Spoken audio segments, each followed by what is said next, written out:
Uh, now, is that a bias in your pocket, or are you just happy to be here? I'm really happy to be here, Jason. I'm really happy. Looks like Albert Ellis is happy to be here too, and he's a hero of mine. So it's great to I have don't him know in anything about the that, artwork. Albert Oh Ellis. yeah. No, we've talked about Albert Ellis a little bit, but we're going to talk about him a little bit more tonight. The artwork from the art department, quite remarkable. For those of you who are not familiar with the banana art, this is not Sticky Fingers. This is not Rolling Stones, right? This is not Andy Warhol. This is a different scenario. And the question I think we're going to get to when we go patron only is, would this art installation have existed without Sticky Fingers, without Andy Warhol? We're going to get into that deeper. Well, you're going to talk about the banana? You want to explain to people the banana and banana bias? Right. People might remember there's this thing in Miami called Art Basel, which is like it's kind of cool, actually. You can go there and see a lot of interesting artwork. And I think it was Banksy. I could be wrong, but they did some kind of art installation of a $120,000 banana just duct taped to the wall. And then this guy, challenging art, he just walked up and took off the banana and started eating it. This woman's taking a selfie with another banana and a banana shirt. It's a bit of I don't know. But this dude ate the banana and people went nuts, I think. I mean, I don't understand. Did they charge him for the... I'm sure. Yeah. Had to be insurance involved and what have you. But we're going to talk about biases, right? And how people who buy art are biased to buy into the fact that banana is worth $120,000, right? That's their bias. And then there's other people who have a different bias, who say that looks like a banana taped to a wall. Your perspective on that banana is going to depend on a number of things that Albert Ellis documented. And we're going to look at that more closely in the show. So that's how the banana factors into bias. Is it worth $120,000? Some people said yes. So we're going to go to the presentation and we're going to dig into this and we're going to show everybody bottom line up front what we got prepared. Well, before we do that, though, let me just run through a couple things here, because I'd like to let people know that they can watch our simulcasts here on YouTube by subscribing to the John E. Hoover YouTube channel. It's the strongest channel we're broadcasting on right now in terms of subscriber numbers. You've got 41,300 subscribers there. I want to thank the 75 people, 77, numbers rising. Thanks to everybody who's watching us on the John E. Hoover channel. John, I mentioned this before. I've also created this John Cullen Investigates channel so that we can have some more places for the simulcasts to play, and also to have a home for some of the videos that got blitzed when some of the other crowdsourced the truth channels went away. Good viewership on the original videos there. Jake, we were just speaking about bias and nonsense. That's a good video for people to watch. And I've got to get back into loading some of our old videos. But people can also watch on Rumble. You have created an I Am John Cullen channel. People can go there to Rumble and just put in I Am John Cullen. And they're going to get right to you. It's always giving me videos of hamsters or dogs or whatever they got going on here. I think they're trying to compete with YouTube. But Rumble is a great way for people to stay in touch with us. And I think that it's hopefully a little bit more resistant to videos being deleted for stupid reasons. And I've been posting the videos on Rumble that tend to get deleted from YouTube. So the videos that YouTube had an issue with, I've been posting to Rumble, even if they're a few months old, to give people a perspective as to, this is what they had a problem with, and I wanted you guys watch it and see what you think and see what did you find problematic or dangerous to society kind of thing. And, again, grateful that Rumble is willing to take some chances that the guys at Google aren't. And what are you going to do, right? So, so I've been posting some of that stuff over at Rumble. We've But also I don't got, have the live streaming. I don't, you do. You've got the live streaming, I don't. you got to pay extra for that. And I don't mind doing that because I like to support these alternative platforms. And frankly, I'm a big proponent of, you get what you pay for. So with, YouTube, they're trying to make you think it's free, but it's not. You're basically giving away your right to freedom of choice and the whole. We all see now what has happened with this quote free system. It's part of the reason, John, why you and I have created this sponsor exclusive broadcast series. People can watch the shows on subscribestar.com/I am John Cullen, patreon.com/I am John Cullen, and subscribestar.com or patreon.com/crowdsource the truth. And it's a great way to keep our show going and to have these alternative platforms, where people can see this stuff once YouTube takes over the world, which they already have. Well, also, you've got this video server that's yours, Right. the system that on Subscribestar, we're able to host our patron-only videos in a manner that basically, unless your hosting company decides they want to close the doors, but you're in pretty good shape as far as That won't that's work yours. like that. I'm just using a data center that I pay to run a computer, and they don't look at it or care, unless something illegal happens with that and the cops or somebody comes and gives them some kind of legal document. They don't have this whole set of rules that if you say the wrong name for somebody, you are dead naming them and that gets you thrown off the platform, or if you question certain controversial things having to do with Donald Trump and the guy who is, I think, the president right now. All that's legal to do in the actual world, but on social media, they can totally take your stuff off for that. And it's getting really bad, John. I was watching a Jen Psaki press conference before where she's like saying, well, it's not enough that Facebook would ban somebody. If you get banned in one place, you should just be banned everywhere because, We're watching digital book burning right in front of our eyes. And again, I've said this before with Dr. Jensen and Dr. Schwelt, and we've had a lot of doctors and PhD doctors on, medical doctors and PhDs. And I think the medical doctors are stunned that they're being silenced, right? And so again, this comes back to bias, right? So who is it that believes? So it comes down to belief systems, and we're going to get into all these beliefs. But it appears that there's a group of people that work at these various social media companies that believe that doing what they're doing is in the best interest of the public, number one. And they believe that they know better than people who are 20, 30, 40 years their seniors. And have degrees in this stuff and have studied it and are following actual the scientific experience. process. Right, and actual experience, right. So when you're talking about systems and you're talking about expert systems, right, artificial intelligence and expert systems, right, they kind of go hand in hand. Are there a lot of people on Earth today that have more experience than David Hawkins? Probably not, right? And yet there's people who work at these social media companies who think they know better about topics where this man has spent an entire career. And so they'll strike a video for that reason. That's a bias. And we're going to dig into these biases tonight. And I want to look at my biases, right? Because my biases are important. It's important that we know what they are, right? And am I aware of them? Do I use them in a certain way? Like confirmation bias, for example. Is there a time when using confirmation bias makes sense? And that's what we're going to look into tonight. So cool.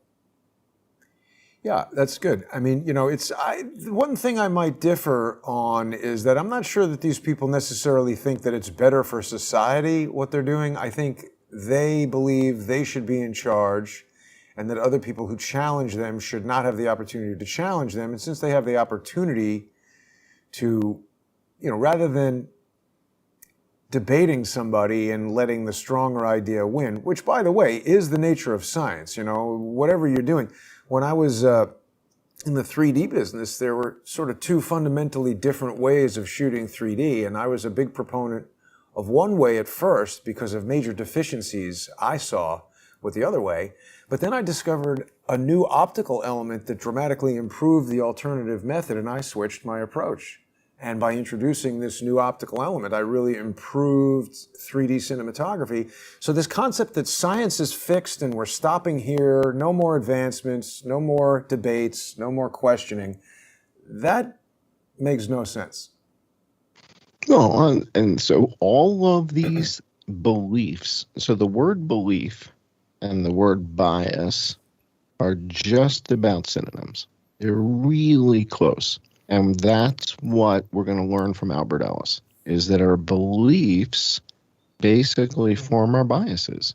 And our beliefs are the sum total of our life experiences. It's the stuff what happened to you as a kid, and what happened to you as a teenager, and what happened to you in your 20s, and then your 30s, and then your 40s, and then your 50s, and then your 60s. And this is what forms your belief system, are the experiences that you've had.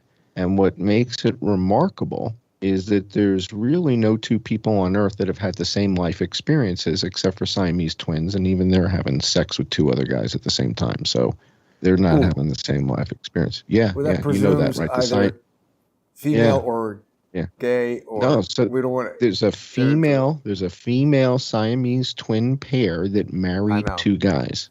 Yeah. So even they have had different life experiences. Yeah. Fabulous. No, let's not bring that up. Let's go to my deck if we can. Let's go to my deck. They're so fascinating, though, those conjoined. No, please. Come on. Girls. This is not the Howard Stern They show. had a reality show for a while. Yeah, Abby and Brittany. Jesus, you got to do this, huh? Okay. Well, fabulous. Yeah, it's a great show. I mean, all right. So even conjoined twins don't have the exact same life experience, right? Because they got married to two different guys, so they're not having, even though they're in the same, one of them sharing has the same body, sort of a straighter head, and I think more of the organs. Right. We're way off track. Can we come back to the deck, please? And let's show the audience what I prepared. We're halfway through the show. Oh, no, we're not. Well, we're a quarter way through the show. All right. So we're here to talk about biases, and we're going to start with the cognitive bias codex, right? And what this does is it breaks down your thoughts, your thought patterns, how we think about things into different categories. And there's so many different aspects of this. And we've talked about anchoring bias. We've talked about availability heuristic bias. We've talked about ostrich. We've talked about bias. Bias is when you think you're less biased than other people. And I don't think that. I think I'm really biased, right? And I'm going to show you why I'm biased, how I'm biased, and how I can check myself knowing I'm biased, although I bitch and moan about it, right? So like when I had to go look at all the damn airplanes, right? When they were saying, no, those aren't helicopters, those are airplanes. I'm like, God damn it. I'm going to have to sit here and catalog every single one of them, aren't I? And that's what I ended up doing. Right now I was biased in that I didn't want to have to do that, but I did it anyway. Right? That's painful. I hate that. All right. So this documents all these different cognitive biases. We're going to come back to this again and again through the show. All right. And this is how the mind kind of works, right? How we sort through things. This is when we talk about the gorilla illusion, right? Why does the gorilla illusion work? Perceptive, right? Cognitive perceptions and perceptive biases and things like that. So let's go to the next slide. I'm going to show everybody kind of how this all comes together and actually makes sense. So Albert Ellis is kind of the key guy. He's still alive. He's a really famous psychiatrist, psychologist guy. And the formula of his that's really famous is in the right. You'll see it on the next slide. Just go to the next slide and it gets real big. And we'll drill in on that on the next slide.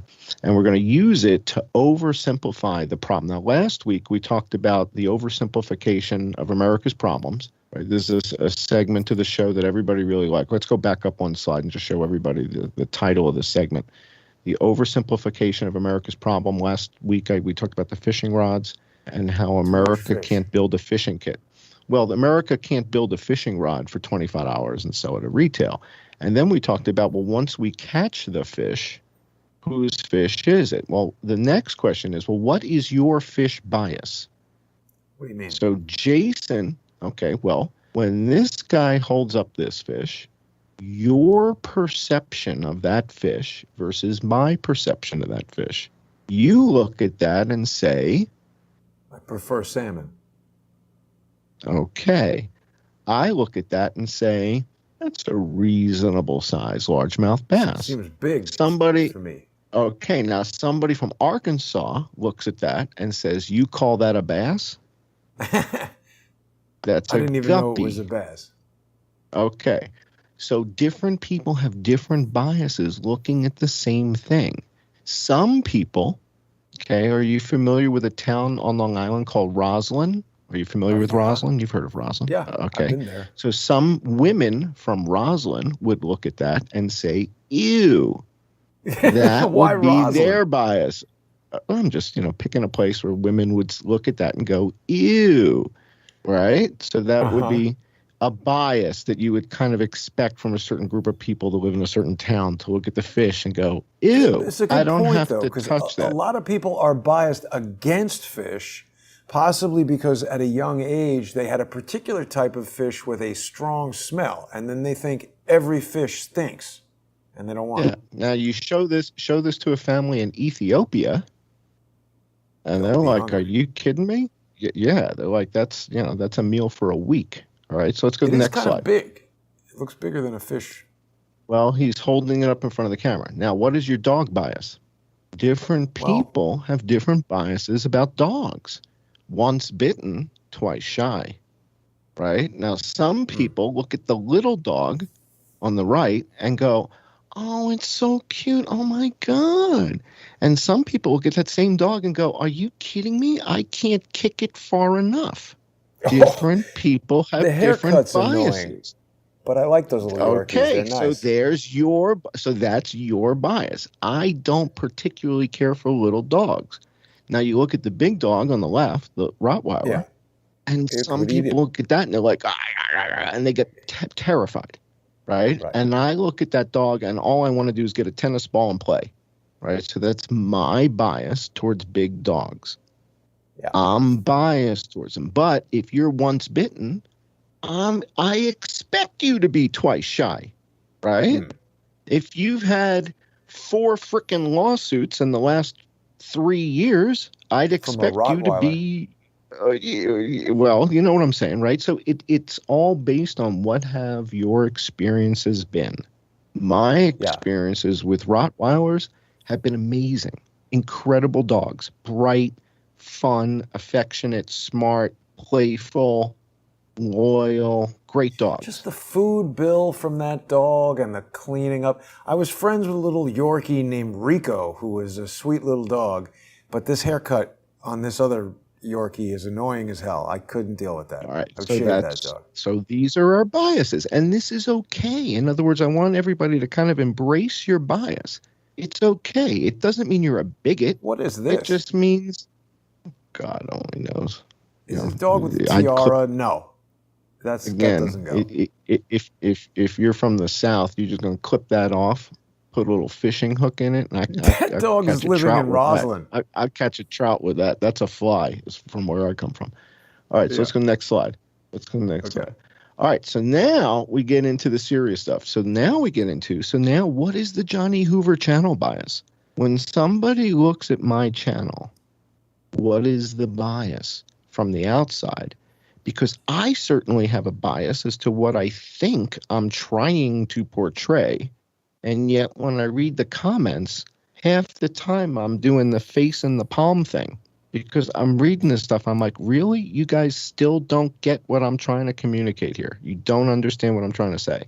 So looking at the channel from afar, from arm's length, and saying, well, what is the channel bias? How is it looked at from afar? What would Maria Bartiromo think looking at the channel? What would Jon Stewart think looking at the channel? What would Tucker Carlson think looking at the channel from afar? Somebody had no idea who the hell I am. looking Well, at they the obviously get up, like it because they're looking at, using all that well, but material. then, right, but then you've got the bias around the get up, right? The fact that I'm anonymous, the fact I'm, not associated with anonymous, but the fact that, people don't know my real identity and I cover that up. There's a heavy bias around that. And that's something that's really important to talk about because that's something that I embrace, meaning there's not just protecting my identity, but I don't want you to have to factor in my background. I don't want you to have to factor in my opinion.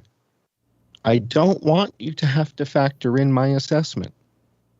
There aren't 10 people dead in Shanghai. There aren't 10 people dead in Beijing. And it doesn't matter if I'm really John Travolta or Albert Einstein's great-grandson. It doesn't matter. There's still not 10 people dead in Shanghai. So what the hell difference does it make who I am? And that's why you don't see me in a bow tie, blah, blah, blah, blah, blah, blah, blah, Now, blah, wait a blah, minute. for an hour. For an hour, right? So I don't do that. I want to let the data do the talking. I don't exist. I'm in the shadow. I don't have an opinion until you ask me, what the hell's your opinion? What are we looking at here? So what is the bias? That's why knowing I know what I'm talking about with the maps has some relevance. Understanding that I have a background in prestidigitation isn't to brag that I know how to make cards disappear. It's to help people understand that my biases are oriented towards trying to figure out how things work that are highly deceptive, professionally deceptive. You ever tell people what happened that night we went to the restaurant in Las Vegas when you were in the bathroom? I don't think we ever told that story. You went to the bathroom. We were in Las Vegas. All right, so we were in a restaurant in Las Vegas together. You took me out to dinner. That Italian you restaurant? went to, yeah. We went there. You went to the men's room, and I took a deck of cards out while you were in the men's room, and I turned one of those cards over. You came back from the restroom, and I told you to look deep into my eyes and figure out what that card was. I'm biased towards forgetting this. What happened? I don't remember. You were right. So the card that you looked into my eyes and said something like, whatever, 7 of clubs, and that was your next question, was how the hell did I do that? And you said that, and the waitress was standing there. No, you did it. And so, again, this is about figuring out how weird things happen. That's the only reason I share that. What is that? What are we looking at? Well, I'm trying to remember the name of that restaurant, and it was right near the convention center, as I recall. It's one of the most famous Italian restaurants there in Vegas. Yeah. What's it called? I don't recall. Is it Pietro's? Yeah, it sounds right. But I could be wrong. Not important. But yeah, they're Piero's. No. That's it. Yeah, that was it. Yeah. So you went to the men's room. But that's obviously an illusion. You're somehow forcing the card after I say it's the 7 of whatever, right?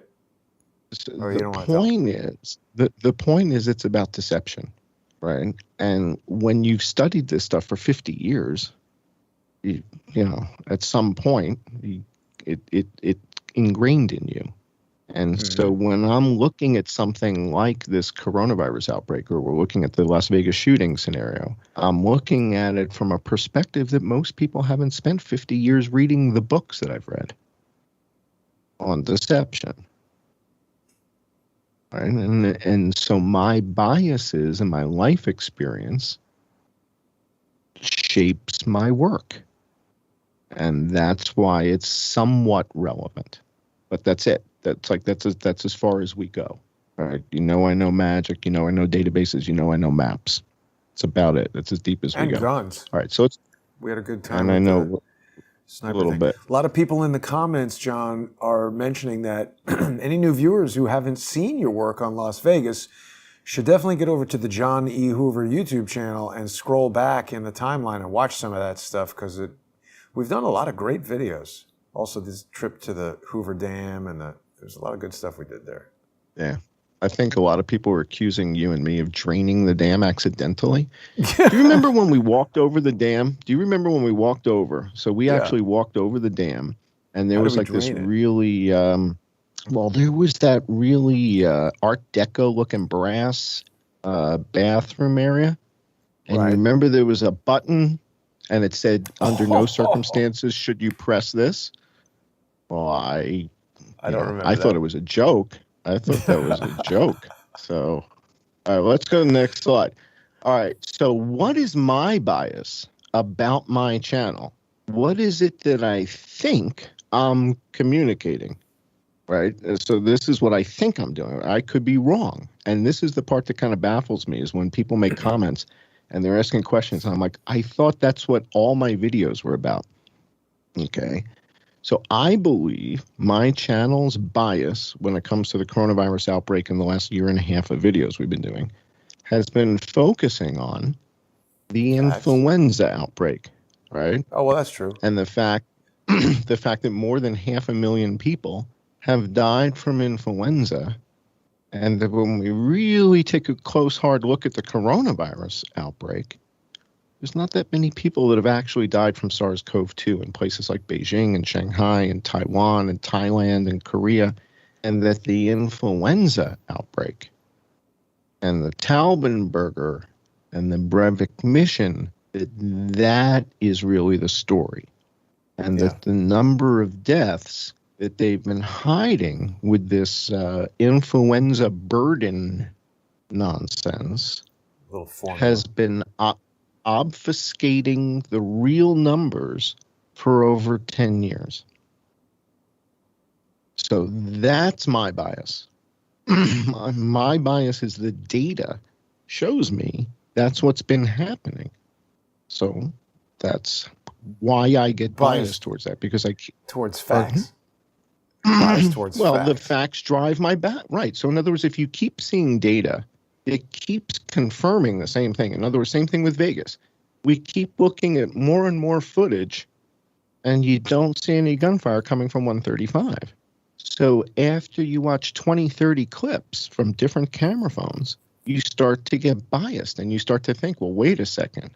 I don't see any. Now you use confirmation bias to go looking for footage of gunfire coming from the room.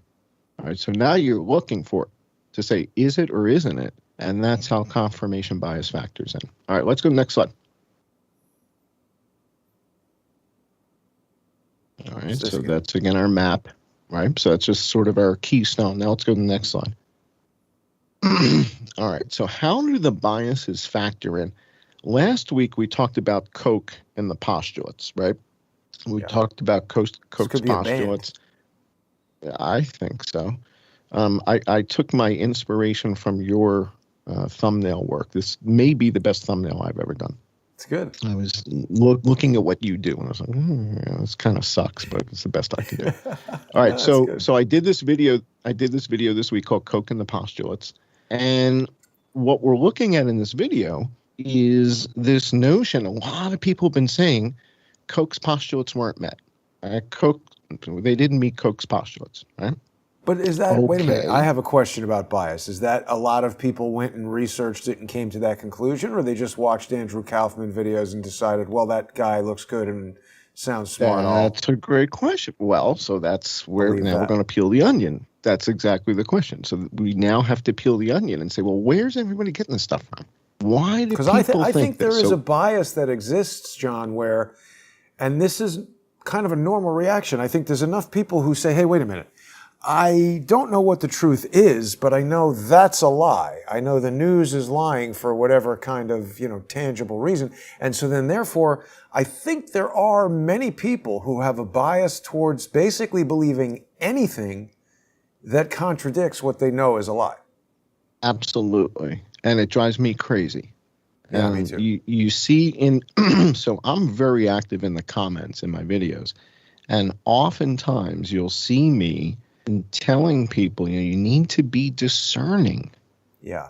And to your point, so often people just, if it's alternative, they They embrace like it, it. right? Yeah. So yeah, so there's this is in the vaccine and this is in the vaccine and it's got the graphene and the Graphite. magnets and Right. this and that I don't know and about it's that. 27,000. Yeah, so it's like you can't believe everything. You have Right. to be discerning. All right, so last week we talked about Koch's postulates. And in this video, I went through, we did it in our patron only hour. We dug into this. So I did a video this week to break down the Koch's postulates like what we did in our patron only hour because it was so important. And the comments that I get are so emotional because basically what I'm doing is breaking down people's heroes. So So what do you they've mean put emotional? these People are getting people, pissed off? yeah, of course, you know me. My bedside manner is, that's it. Yeah, sorry. So yeah, I just don't care. So you don't get ribbons here. There's no ribbons. In fact, there's barely a second place nod, right? What was the movie? Yeah.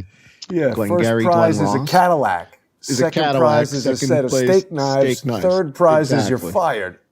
Yeah. Yeah, that's how we run. Coffee That's is the for way we operate. closers. Exactly. All right, so we go into Koch's postulates now with bias in mind. So now let's go to the next slide. So when you look at the Koch's postulates, I'm going to oversimplify America's problem again. All right, so this time we're not going to use a fishing rod and a bass. Okay, we're gonna take this problem and kind of break it down. So we've got all these doctors and PhDs and whatever saying Koch's postulates haven't been met. Therefore, what exactly? Yeah. Therefore, what? So let's go to the next slide. So I posted this on YouTube, and these are just right. So these are just some facts. Okay, China published the SARS-CoV-2 genome January 10th, 2020. You're looking at an electron scan, SEM, right? Which is what is People it? didn't even like that. They said, no, it's fake. Right, right. And there's a billion images of those. If you go to Getty Images or whatever, there's a billion of them.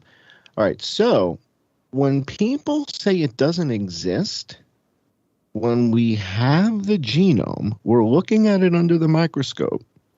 You kind of sound like an idiot because that's not what Koch's postulate goes to at the end. That's not what Koch's postulate is calculating for. So whoever's telling you that if we didn't do the Koch's postulate, it doesn't exist, has the reading comprehension of a 4-year-old. Because what Koch's postulate is testing for is causality. Well, Okay, so why did so Andrew Kaufman say that? I mean, he's a psychiatrist. He's not and the stuff. only one. Not the only one. So what people don't seem to understand is that just because it hasn't been isolated 1,000 times or 10,000 times doesn't mean it doesn't exist. It means that that particular virus may not be causing the affliction that we see in the hospital bed. Right. That's what it means. Not that There's it got to be a doesn't name for exist. this, John, because there's another guy this guy Chris Bolin, who raises a lot of really good evidence about 9/11, but then he draws these conclusions that I don't feel are directly supported by the evidence that he's raised. It's sort of like, look at all this great evidence, and here's what I think happened, irrespective of all this evidence. Right. So the whole argument that it doesn't exist is so bizarre because, again, we're looking at it now. Right. Yeah. And so then the question is, okay, so what? So I think most people never heard of isolating a virus until 18 months ago. Right. Yeah. So if you go back to 2016, did anybody watching this show know what isolating a virus is all about? Maybe 4 of you, 5 of you.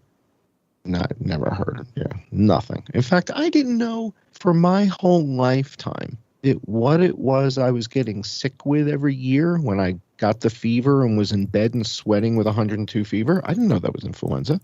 I didn't know that. I just called it, I'm sick. right? I would call in sick to work. You call your vice president. You tell him I can't make the meeting today. I'm in bed with 102 fever, and he goes, "Well, what do you got?" And you go, "I don't know. I'm freaking sick. And I'm Sick. burning up, and Yeah. I'm sick." Yeah. What am I, the doctor? I didn't know. I'm I didn't know it vomiting. was influenza. Yeah. No, I never really got the vomiting. But you get, the 102.7 and you can't move and you're in bed and you got the blankets and you're sweating That's like high. a pig and it goes on for days. Yeah, that's That's high what? fever. You get like delusions from 102. It's influenza. But I never knew that's what it was. I would just call in and say I'm sick with a bad fever. I didn't know what the hell to call it. I didn't know that's what it was until all this stuff happened. And when Sorry to interrupt with this non sequitur, but Carl B. reminds us that July 16th, 1999 was the JFK Jr. plane crash. Yeah. Separate topic. Yeah. I saw that pop up. Yeah. So. And All right, Michael let's go wants to to the know next slide. if you've seen smart guillotines. I don't even know what that is. No, but it sounds like fun. I think we should get a couple of those too, just in case some of our clone puppies don't work out. All right, so let's go to the next slide with Ellis. Clone Rico. You were just there. Exactly. All right, so what is this Albert Ellis ABC model? So Albert Ellis says you start with an activating event, meaning something happens, anything. A joke is told, a kid says something, a dog walks by in the street, you and Charles are walking down and somebody's dog poops on the sidewalk. You've got an activating event. Okay. Now, based on your beliefs, which is the green box in the middle, there's going to be consequences, right? You and Charles did a show the other day. Pick up that crap from the dog. Okay. Now, Charles has a completely different set of beliefs. He'll walk away. You too, because his life experiences were different than yours. However, you two have common beliefs about certain topics. Yet, Charles isn't going to yell at the couple with the dog. Why is the dog off the leash? That's not Actually, Charles. just to fill in the audience, because a lot of people are like, oh, you don't, Charles is too fancy and important for you to yell at people. The show. He hunted him down and shot him. Oh. Has told me that he appreciates that I do that, because as much as he would want to do that, his bias is that's not gentlemanly, so he's not going to do it. But he wants the person to be told to go F themselves. So again, so when you go back to that cognitive codex, that's how complex our belief systems are. Right. Right? So Charles has those feelings inside, yet his beliefs are that voicing them in public in a manner like what you do is outside of his comfort zone, or just outside of his comfort zone. He's not comfortable doing it, or it's not appropriate, or it reminds him of his uncle when he was 7 that used to yell at the guy on the board. You don't know what his belief system was based on. It's an entire lifetime of experiences. Well, you couldn't have been there for the whole again. Okay, well there you go. So then you can know. All right. Somewhere in his head is Mrs. Ortel saying, "Charles, gentlemen do not yell at assholes on the street." Exactly. And don't wear white after Labor Day. All right. So that takes us to the consequences. So basically, for any given activating event, whether it's the fish, the dog, the big dog, the little dog, the shooting in Vegas, the coronavirus, your belief system is basically your biases. And if you're aware of it and you become aware of things like normalcy bias says that things that haven't happened before, probably never happen, right? Right. So that's why the Vegas shooting. Exactly. So when the Vegas shooting happened, normalcy bias kicks in because Americans have never been shot at from helicopters in America. But if I were walking down the street in Yemen, winged dragon took a crap, I probably wouldn't tell it to pick up the crap. All right. Well, hold on to the dragon. What I'm saying is now, if you live in Yemen, getting shot at from helicopters happens every other week on Thursday. Right.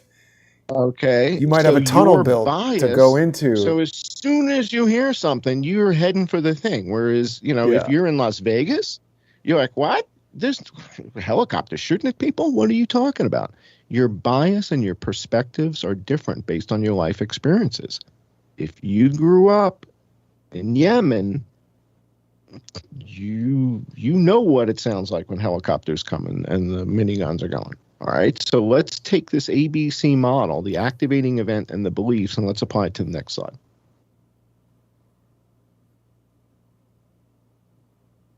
Okay. When we go to our patron only hour, we're going to dig into the US code. I'm going to give everybody a peek of just like one or two pieces before we go patron only. But what I did in the last video I made was we looked at the law. You and I keep talking about the law. What's the law say? And while Heather and Brett are still talking about that they may have suppressed certain therapeutics in order for other things to happen down the road, you and I have lapped them now twice, because now the questions that we're asking have to do with, was the emergency use authorization lawful in the first place? Right. Because if the EUA isn't lawful, it needs to be rescinded immediately. Now, what constitutes this emergency? All right, and we're going to dig into that. Let's show everybody one or two slides before we go patron only. All right, so for example, question number one. This is sort of where Heather and Brett are. They're a couple weeks behind us. If any oral therapeutic had been found to be effective, the EUA would not have been granted for a vaccine. Is that true? That's a question. And by It's any true. oral therapeutic, I'm asking about aspirin or Zofluza or Relenza, anything. Okay? Now, Heather Haying explains this to Brett Weinstein. Brett freaks out, thinks it's horrible, goes on Tucker, explains it to Tucker. Everybody's talking about this right now. But I Yeah. think it goes way deep. It goes way deeper than this, because we go to the next slide, question number 2. And this was the grant itself unlawful? Nobody's asking this question, which means Tucker Carlson should ask this in the next week on the show. Since remdesivir was readily available and fully approved by the FDA in October of 2020, and the vaccines and the EUA for the vaccines were after October 2020, should the EUA have been granted at all? Now, the argument that Moderna and Pfizer make is that remdesivir doesn't prevent the disease. It only treats it. Well, we don't Yeah, have a but the law. vaccine for HIV. We don't have a vaccine for HIV. Right. The We law says if only there's have something that can treatments. treat it. Well, so the point being that in the world of HIV, we do not have a vaccine. We only have stuff that can treat it therapeutically. There is no EUA for HIV, for a HIV vaccine. There's no EUA. Now, Fauci got if you jammed and I, up for scientific well, fraud while here's the trying to thing. create the HIV Well, vaccine. what we could do with that new gene, the gene synthesizer I want to buy, when we're not making puppies and kittens, we could synthesize. Listen to this. You know that you can make custom vaccines in it, right? You know that. You told me that. Tailored medicine. So imagine if we got Dr. Judy to just create the spike protein from HIV, and we put doesn't know what that they in the did? mRNA capsid. We take just the HIV spike protein, we put it in the mRNA capsid, the lipid clamshell thing that I love, that clamshell. Yeah. And we just put the HIV spike protein. That's it. Just the spike protein from HIV. Did we just invent the HIV vaccine? No. I think we did. Yes, we did. Yes, we did. Oh. So why don't they just do that? If you do a search, it only took Moderna 2 days to come up with this. We just came up with the HIV one in 2 minutes. That's how it works. That's Moore's law. The first one took 2 days. This one took 2 How long will it minutes. take to clone Taylor Swift? How long is it going to take to fill in the next Nobel Prize application? All right, I don't know. here's how it works. If the coronavirus vaccine for SARS-CoV-2 simply takes the spike proteins from the SARS-CoV-2 virus and puts them inside that little capsid, can you show everybody that little patented capsule thing with the hinge that I love? What was the name of that group that did that at Harvard? I forget. But you've shown it a number of times. It's the thing with the lipids, and it looks like a shark's egg or something. And it has the hinges in it. It's like Wesleyan or something, or like it's like the name of the WIS. That's it. It reminds me of the company from Alien, the Wayland Corporation. You had the image of it. That's so cool. Yeah. That's it. Okay. All right. So effectively, this is how the mRNA thing works, right? It's this lipid thing with some proteins that make a hinge. And once it gets inside the cell, it opens up. And this gets through the cell wall, right? That's how this thing works. Opens up, releases the RNA, and your ribosomes go to work. That's my understanding. So now, if it's effective with SARS-CoV-2 spike proteins, and effectively that gives people immunity to SARS-CoV-2, well, then it should follow that if we simply put the HIV spike proteins, the H1 spike proteins, all the spike proteins, whatever we've got, let's just put the spike proteins in here, and we've got a vaccine. It took Moderna 2 days. 2 days. Took us 2 minutes. Have they determined that it's actually inoculating anybody? Because now what we've been hearing is that there's all this huge specific increase. Remember what Zuckerberg said, as long as it's safe, what difference does it make if it's effective? That's what Zuckerberg said. Holy cow, I did a video. So I did a video this past week with Zuck and Fauci. And the interesting twist in that video is that Fauci says to Zuck, yeah, we're not going to have a vaccine for like a year and a half. When did that come out? In March of 2020. Wasn't it already out, the vaccine? March of 2020 is a year, 15 months ago. Oh, right. It's 2021. It's 2021. Right. Well, so Fauci was wrong. I think Trump partially wants to tout the vaccine. Here's Zuck holding a white supremacist thing. Yeah, There's a lot of videos of people cringing about the American flag now. It's terrible. He's fabulous. Yeah, he's really heroic. I'm so grateful that he's protecting me. Yeah, I'm very grateful. I want one of these surfboards. It's probably $1 million. I'll get you one. Yeah. Come on. on. All right, let's go to our next slide, and we got to wrap it up. We got to go patron only in like 2 minutes. All right. So finally, So the question here is, no. Stay back up. All right. So we were talking about the remdesivir. Remdesivir was approved in October. The vaccines are approved in December. And according to the law, you're not supposed to get an EUA if there's an effective and approved therapeutic. Moderna and Pfizer make the argument that it doesn't prevent the disease. Who makes that argument? We don't have Moderna to the FDA. Oh, that the therapeutic. And Pfizer. Okay, got it. So they say you should give us an EUA because although you have remdesivir, it doesn't prevent the disease. Okay. But they didn't read the law. We don't have a preventative for HIV. There's no vaccine for HIV. There's therapeutic treatments for it. There's no EUA for an HIV vaccine. So John, if Huffman Aviation says, Fauci's been trying to make an HIV vaccine out of a coronavirus, believe it or not. I don't know if I've heard You're going to see now, so already they're packaging the influenza and the coronavirus together. We're seeing that already. But the final question here is if any other oral therapeutic was found to have prophylactic benefits, would the EUA have been granted?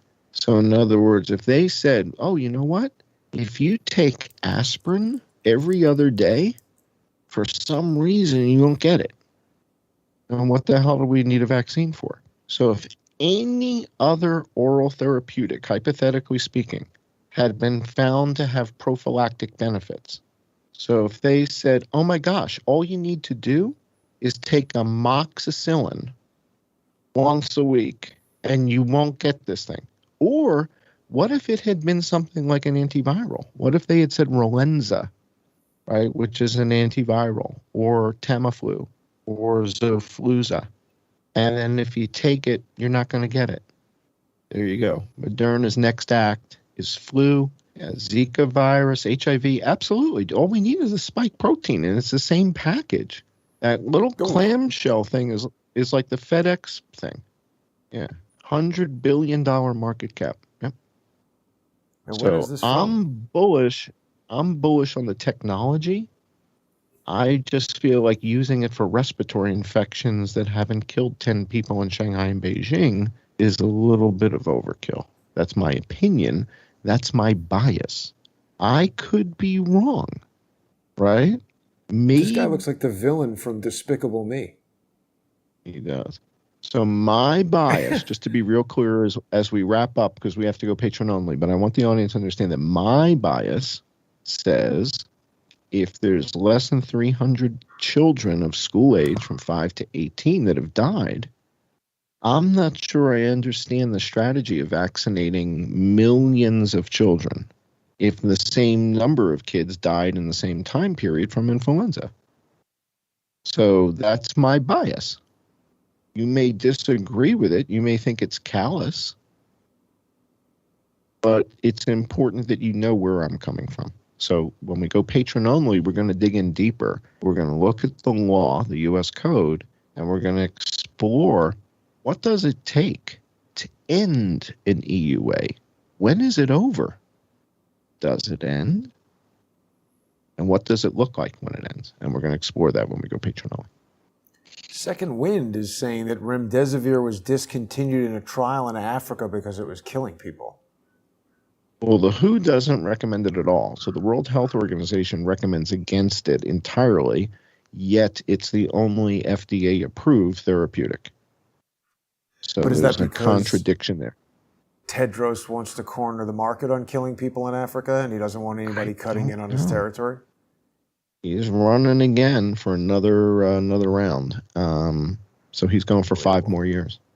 Yeah. All right, well, we'll be back. Right, I think we got to make a transition. We got to transition over. Less than 10 minutes, we will be available to sponsors on subscribestar.com/IamJohnCullen, patreon.com/IamJohnCullen, subscribestar.com/crowdsourcethetruth, and patreon.com/crowdsourcethetruth. Big thank you to all the sponsors who make this show possible.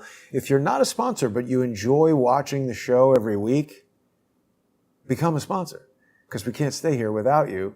And the cost of doing the show is constantly increasing, different services we have to pay for and all the, I won't go into all those details, but we appreciate all the sponsors. And if you can't sponsor the show, the other way you can help is by emailing this video around. If everybody watching right now emailed this video to 2 or 3 people that you know who you think would find it interesting, that would help us a lot too. Thanks for watching, everybody. Have a great night. We'll see sponsors in just a few minutes.